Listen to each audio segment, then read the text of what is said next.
Je vais tout d'abord une hypothèse de départ. La culture de la chambre à coucher, que je vais définir plus tard dans mon exposé, existe toujours en ce moment et se vit maintenant dans la sphère numérique. Dans un second temps, je me demande si la culture de la chambre à coucher peut s'étendre aux autres catégories de personnes oppressées, dans ce cas-ci, les personnes hors de la cis-normativité. Donc, dans un co-essai de 1975, Girls and Subcultures, Angela McRobbie et Jenny Garber notent l'absence d'écrits abordant le rôle et la place des femmes dans les sous-cultures. Si les femmes sont dépeintes, c'est souvent d'une manière stéréotypée. Les auteurs citent un article de Fievel de 1963 sur la culture Teddy Boys, la culture biker comme connue aujourd'hui. Et dans cet article, on décrit les rares femmes de cette culture-là comme des dumb, passive teenage girls, curly pants. Bien que s'attardant à trois figures féminines dans des cultures à leur époque, la motorbike girl, la mod girl et la hippie, les chercheuses arrivent à la conclusion que le rôle de celles-ci dans leurs groupes respectifs en est souvent un qui renforce les rôles traditionnels, offre une émancipation extrêmement limitée ou est plutôt celui d'objet du désir masculin. Bref, une sorte de conservatisme et des carcans dans des cultures, des sous-cultures valorisant le progressisme et la liberté, mais chez les hommes.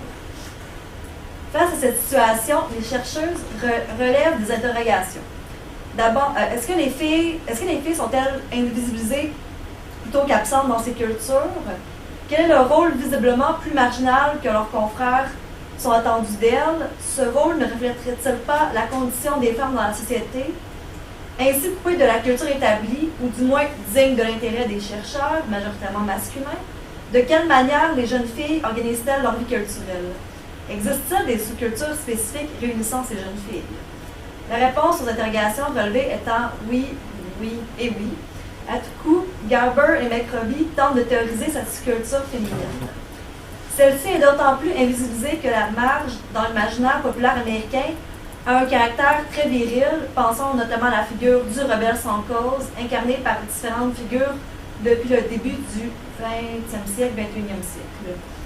Dans ma diapositive, d'ailleurs, j'ai pris une capture du film La motocyclette, qui a été réalisé à peu près en même temps que l'article de mes deux auteurs. Donc, le personnage principal joué par Marianne Faithfull, d'ailleurs, que les auteurs classent un peu comme une actrice qui incarne une sous-culture dans les années 60, mais qui en même temps est très fragile et très féminine. Donc, oui, elle a une place dans la sous-culture, en tout cas dans les rôles qu'elle incarne, mais disons qu'elle ne détruit pas vraiment le statu quo. Et donc, dans le film La motocyclette, Marianne Faithfull incarne une épouse avec une vie insatisfaisante et qui, après un rêve, décide d'aller voir son amant en Allemagne et chevauchant sa Harley-Davidson et partant dans des tripes en Harley-Davidson avec son amant. Et, tu sais, c'est, comme je parlais tantôt de l'émancipation, mais avec son amant qui la surveille bien pendant qu'elle est sur la motocyclette. Donc, vous voyez où est-ce que je vais en venir. Selon Garber, la faible médiatisation passe par la faible place que les jeunes filles prennent dans l'espace extérieur. Elles se font apprendre à ne pas chercher les problèmes, à ne pas s'attarder et à rentrer vite à l'abri dans la maison. À privilégier des divertissements consommables à l'intérieur du foyer. En opposition à une appropriation de l'espace public qui, j'utilise une définition de Brigitte Bastia dans sa thèse ou son essai sur la réappropriation des femmes, l'appropriation des espaces publics par les femmes dans les années 70. Elle dit que c'est un terme qui est apparu très récemment dans les années 60 et qui désigne les sphères intermédiaires entre la vie privée et l'État et qui est souvent incarné par la rue, les cafés, les lieux de réunion, bref, tous ces petits espaces où on sont disposés se réunir et qui souvent sont conçus peut-être par une minorité, conçus pour une minorité par rapport au fait que l'espace public plus général est conçu consciemment ou non pour dans une idée de masculinité et dans une idée de hétérocisnormativité. Je vais en parler tantôt. Donc, par rapport à justement cette idée que la femme, les filles doivent se définir à l'intérieur du foyer, à l'intérieur de la chambre à coucher, je fais un lien avec la culture du magazine pour adolescentes. Ayant été moi-même consommatrice de magazines pour adolescentes quand j'étais plus jeune, et qui justement, comme les jeunes filles dans l'essai de Garber et McCoby, comme les jeunes filles dans la thèse de Apple Archibald, pour lequel je me suis basée pour mon essai, c'est les magazines pour adolescentes offrent de la culture, offrent des tutoriels, offrent un esprit de communauté tout en restant à l'intérieur. C'est des produits consommables. Les magazines pour adolescentes font la promotion de produits consommables comme de la musique, consommables à l'intérieur, comme de la musique, comme du maquillage, comme de la coiffure, qui, d'une certaine manière, oui, on peut reprocher de souligner le patriarcat encore, souligner les attentes de la société envers les jeunes filles, mais qui, pour moi, offre quand même un certain potentiel subversif. Parce que pour parler de ce médium comme un moyen pour les membres d'une même communauté ou d'une culture d'échanger, de se réunir, de changer par rapport à la musique, par rapport à la culture, et aussi pour échanger, je parle d'une époque pré-Internet, sur des expériences comme des témoignages, comme la section Je veux correspondre, comme le courrier du cœur, donc qui offre du confort de son foyer, un point de vue sur le monde extérieur et sur des expériences qui sont similaires à ce que l'adolescente qui est abonnée au magazine peut vivre. Et c'est donc, selon moi, un moyen de couper l'isolement que la bedroom culture peut engendrer et aussi l'isolement géographique qui n'est pas abordé dans les essais que j'ai lus, mais qui, selon moi, c'est primordial parce que, d'une certaine manière aussi, les espaces publics, qui dit espace public dit un certain urbanisme, et hors des milieux urbains, j'ai l'impression que la notion d'espace public est très restreinte et, selon moi, est encore moins accueillante envers les minorités ou ce qui ne correspond pas au patriarcat et au statu quo. Et donc, avec l'avènement du numérique, la manière de consommer l'information a évolué vers les médias sociaux. Pour moi, le magazine pour adolescentes s'est déplacé vers les blogs, vers plus le microblogging, vers Tumblr et Instagram. L'interactivité et la rapidité sont permises, contrairement aux magazines pour adolescentes où c'était long, c'était mensuel. Et aussi avec le blog et avec ces plateformes-là, on enlève un intermédiaire, on n'a plus les éditrices, les chroniqueuses qui sont des femmes adultes et qui donc éditaient d'une certaine manière les magazines, éditaient d'une certaine manière le contenu, les rendant moins subversifs. Maintenant, avec le numérique, avec les plateformes telles Tumblr et Instagram, les communautés peuvent se réunir directement, les jeunes filles, les adolescentes peuvent avoir tout de suite accès à cette culture-là et à ces communautés-là, justement sans passer par des autorités. Dans son essai de 2010 sur les avatars numériques et les identités virtuelles, l'écrivaine française Fanny Georges voit dans les profils d'utilisateurs et les espaces personnalisables du web des espaces de liberté ainsi que de créativité pour les jeunes.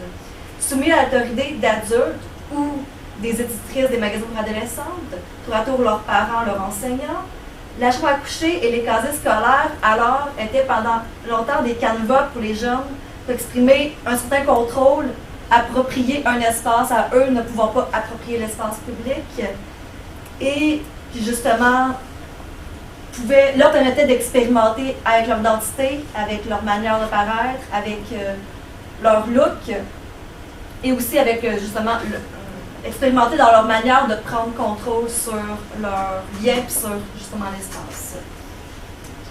J'utilise l'exemple de la Teen Girl Tumblr Aesthetic pour justement illustrer ce que je veux dire par Tumblr comme espace personnalisable et comme espace de communauté et de rencontre et d'expérimentation. Cette théorie-là a été théorisée par Kate Durban et Alyssa Heller sur le site Hyperallergique en 2015. C'est une esthétique qui est une réimagination des archétypes de la pop culture reliée à l'adolescente.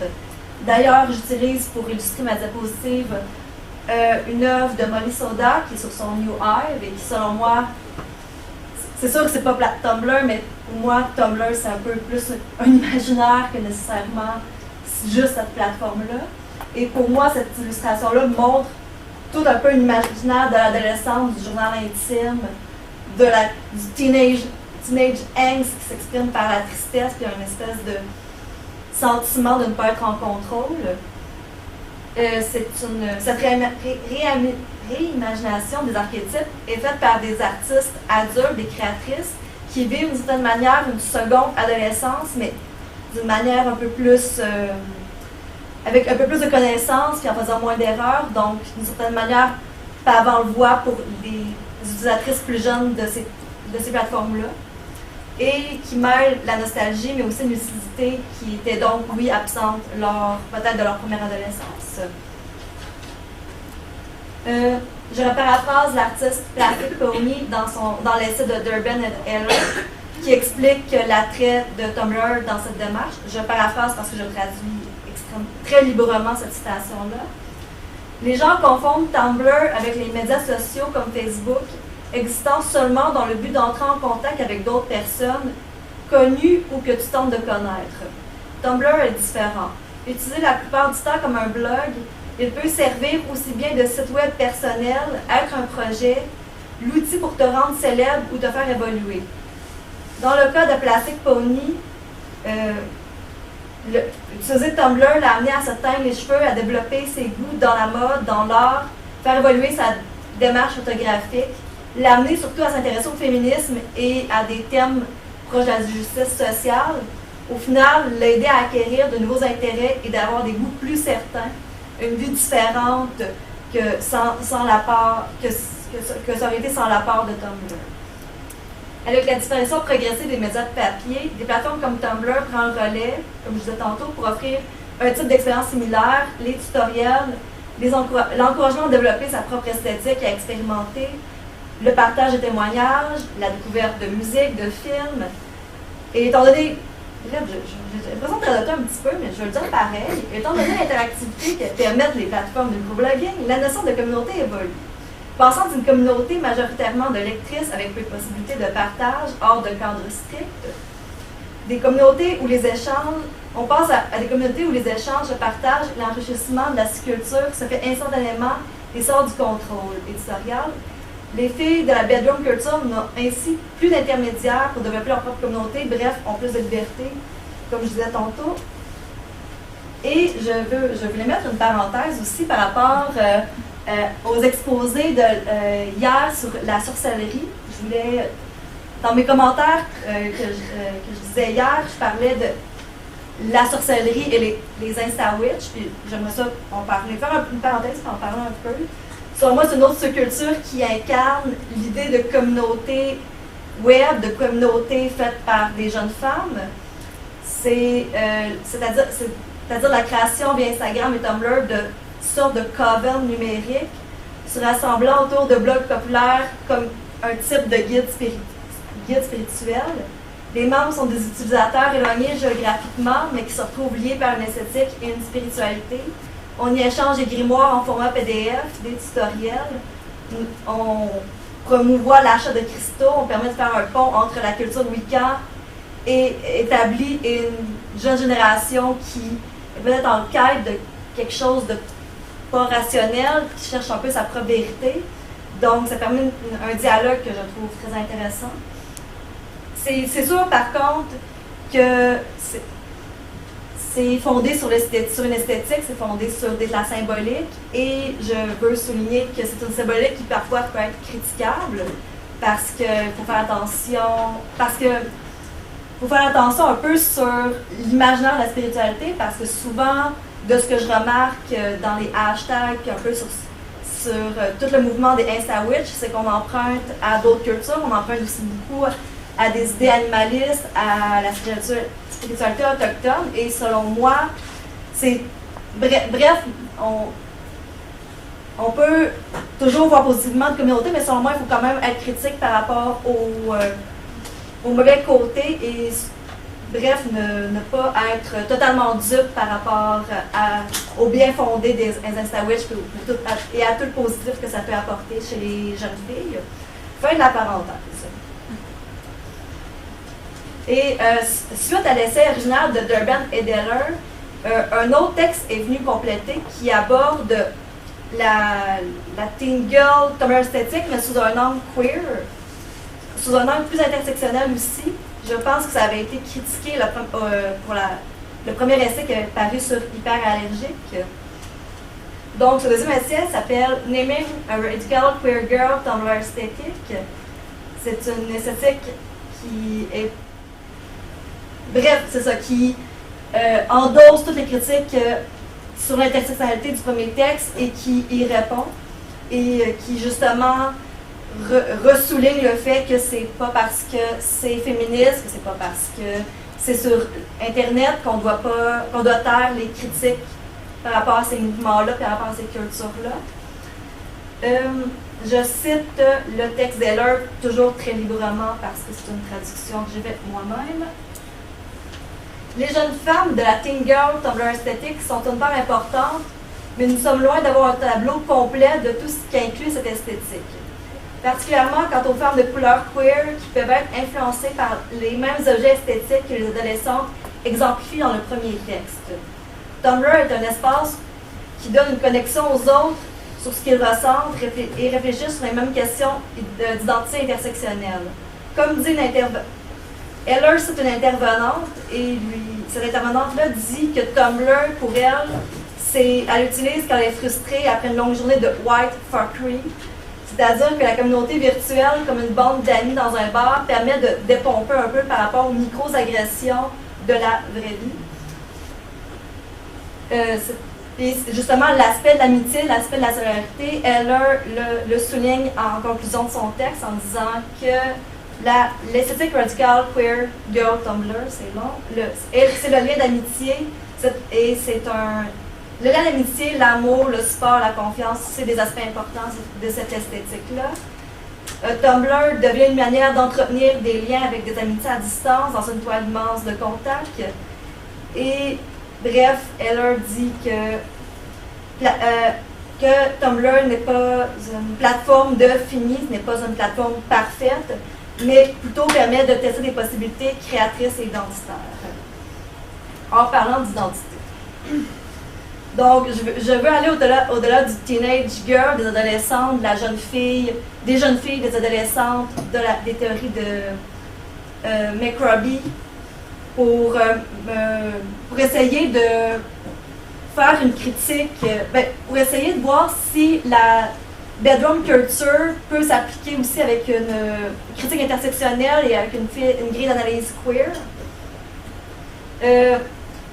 Et dans ce questionnement-là, j'ai été voir si, justement, il y avait un peu la même... s'il y a une critique féministe qui existe sur les espaces publics, si on peut retrouver une critique queer des espaces publics, en effet, cette critique-là existe, la queer géographie. C'est-à-dire une idée du territoire en opposition avec les binarités que pourrait engendrer l'aménagement urbain, particulièrement celle d'espaces hétérosexuels versus homosexuels, en prenant conscience des systèmes hiérarchiques et oppressifs existant à l'intérieur même des espaces se voulant safe et illustrant les conflits internes existants dans la communauté LGBTQ. Bref, la queer geography dit qu'on ne devrait pas voir l'urbanisme et l'aménagement urbain comme un grand espace appartenant à une majorité blanche, hétéro-cis-normative, hétérosexuelle, d'hommes, mais plutôt, et avec quelques fragments laissés à la communauté LGBTQ, laissés pour faire plaisir, puis faire des espaces safe à minorités, mais plutôt qu'on devrait envisager ça d'une manière plus mêlée, d'arrêter de normaliser justement les espaces blancs, masculins, blancs, hétéro, cis-normatifs. Et la queer geography réclame une solution des espaces de déviance. Et quand elle parle d'espace de déviance, elle parle d'espaces plaqués comme étant LGBTQ, mais aussi les espaces de déviance hétérosexuelle, comme Oswin dit, c'est-à-dire les espaces où les travailleuses de rue se tiennent. Selon justement la queer geography, on devrait faire face à ça et mélanger tout ça et essayer de ne pas voir l'espace comme homogène. Mais bref, c'est des vœux pieux, mais j'ai l'impression qu'en attendant, l'espace public n'est pas plus safe pour les communautés queer et les personnes de couleur que pour les jeunes filles dans l'analyse des années 70 faite par McCurdy. Et selon moi, Tumblr et les espaces numériques, un peu comme j'avais commencé à dire en parlant d'Heller, c'est aussi des espaces d'appropriation et d'expérimentation pour les personnes sortant de la cisnormativité. Alors que de plus en plus de personnes utilisent Tumblr, des communautés se forment et s'agrandissent. Cette plateforme devient un laboratoire safe pour l'utilisateur, à la fois pour mieux gagner son individualité et s'inscrire dans une culture. Ces espaces sont à la fois un médium pour l'expérimentation et une archive de la manière dont ces communautés, les communautés queer que j'ai pas beaucoup abordées, et les tentatives féministes dans l'espace numérique de se représenter. Et j'aimerais ressouligner finalement, j'ai pas eu le temps de beaucoup parler d'intersectionnalité, mais que selon moi c'est important que même au sein des communautés qu'on essaie de former sur l'espace numérique, il y ait tout le temps de pensée intersectionnelle, que comme je parlais précédemment sur les Insta-Witch, il ne faut pas, en essayant de défendre une idéologie, de défendre le féminisme, de perpétuer d'autres oppressions qui existent dans la vraie vie et les transmettre dans l'espace virtuel. Selon moi, c'est important que tout le monde développe sa voix et qu'il n'y ait pas de communauté qui essaye de nuire à une autre communauté. Donc, je vais vous montrer ma bibliographie. Si vous avez des questions à me poser, vous pouvez me les poser dès maintenant ou plus tard durant le pot à la panthère verte. Merci beaucoup.